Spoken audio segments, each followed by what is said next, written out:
আচ্ছা বন্ধুরা, তোমরা কি জানো ভূত চতুর্দশীর দিন কেন 14 শাক খাওয়া হয়? ভূত চতুর্দশীর দিন কেন 14 বাতি জ্বালানো হয়? যদি না জেনে থাকো তাহলে দেখো আমার এই ভিডিওটা। এই ভিডিওর মাধ্যমে আমি তোমাদের জানাবো এই পুরো বিষয়টা। তাহলে বেশি কথা না বাড়িয়ে ভিডিওটা শুরু করছি। তোমরা দেখছো ভিশন ক্যালকাটা ইউটিউব চ্যানেল। আমার চ্যানেলের নতুন ভিডিওতে তোমাদের সবাইকে স্বাগত জানাই। কালী পুজোর আগের দিন পালন করা হয় ভূত চতুর্দশী। প্রচলিত বিশ্বাস অনুযায়ী ভূত চতুর্দশীর দিনে কিছু সময়ের জন্য স্বর্গ নরকের দ্বার খুলে যায়। তখন আত্মারা মর্তে নেমে আসেন ভূত প্রেতদের নিয়ে।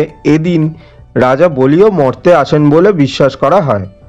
এই দিনে অশুভ শক্তির প্রকোপ বৃদ্ধি পায় বলে একটা বিশ্বাস প্রচলিত রয়েছে। এই অশুভ শক্তিকে নিজেদের বাড়ি ও পরিবারের থেকে দূরে রাখার জন্য 14 প্রদীপ জ্বালানো হয়। যেহেতু দিনটি চতুর্দশী, তাই 14 প্রদীপ জ্বালানোর রীতি রয়েছে। অন্য একটি ধারণা অনুসারে বলা হয় যে ভূত চতুর্দশী তিথিতে মর্তে নেমে আসেন পূর্বপুরুষরা আবার সেই দিনই ফিরে যান। অমাবস্যার রাতে তাদের পথ দেখাতে 14টি প্রদীপকে জ্বালানো হয়ে থাকে। যে বাড়িতে 14টি প্রদীপ জ্বালানো হয় সেই বাড়ির সদস্যরা যে তাদের প্রয়াত পূর্বপুরুষদের ভুলে যায়নি সেটা প্রমাণ পাওয়া যায়। আবার ভূত চতুর্দশী অনেক জায়গায় যম চতুর্দশী নামেও পরিচিত। প্রচলিত বিশ্বাস অনুযায়ী এই দিনে যমরাজের নামে প্রদীপ জ্বালালে অকাল মৃত্যুর ভয় এড়ানো যায়।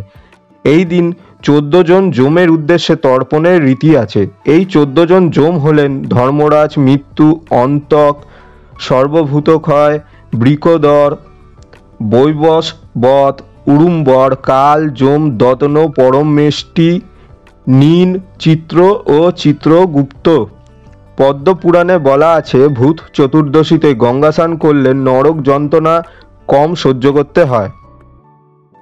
আর এই ভূত চতুর্দশীর দিন কেন 14 শাক খাওয়া হয় এইবার সেটা নিয়ে আলোচনা করা যাক।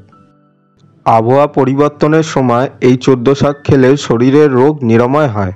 এইবার কোন শাক খেলে কোন রোগ নিরাময় হয় সেইটা এইবার আলোচনা করা যাক।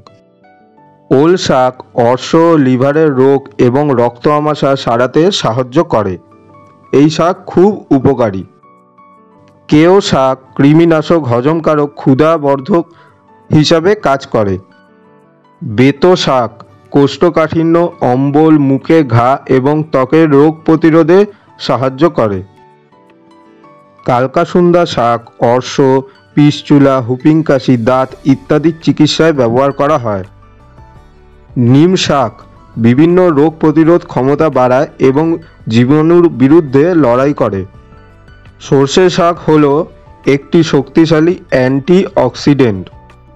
সাঞ্চে শাক ব্যবহার করলে শরীরে হিমোগ্লোবিনের পরিমাণ বৃদ্ধি পায়, ওই জন্য সাঞ্চে শাক বেশি করে খাওয়া উচিত। জয়ন্তী শাক উদারাময়, বহুমূত্র, সেতি, জ্বর এবং কৃমি রোগ প্রতিরোধের কাজ করে। গুলঞ্চ শাক রোগ প্রতিরোধ ক্ষমতা বাড়ায় এবং জ্বর ও সর্দি কাশিতে খুবই উপকারী। জ্বর, সর্দি কাশি নিরাময়ের ক্ষেত্রে এই শাক বহুল মাত্রায় ব্যবহার করা হয়ে থাকে।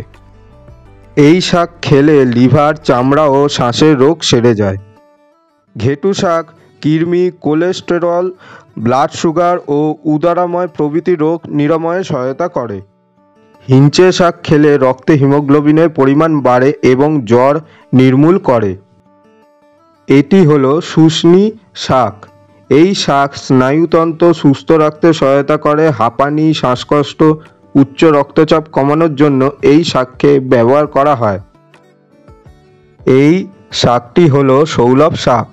এটি ভিটামিন ও খনিজ সমৃদ্ধ, যা শরীরের অঙ্গ প্রত্যঙ্গকে শক্তিশালী করে।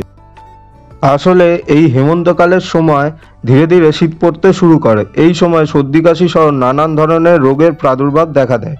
সেই সময় রোগ মোকাবিলার ক্ষেত্রে 14 শাক খাওয়ার নির্দেশ দেন বিশেষজ্ঞরা।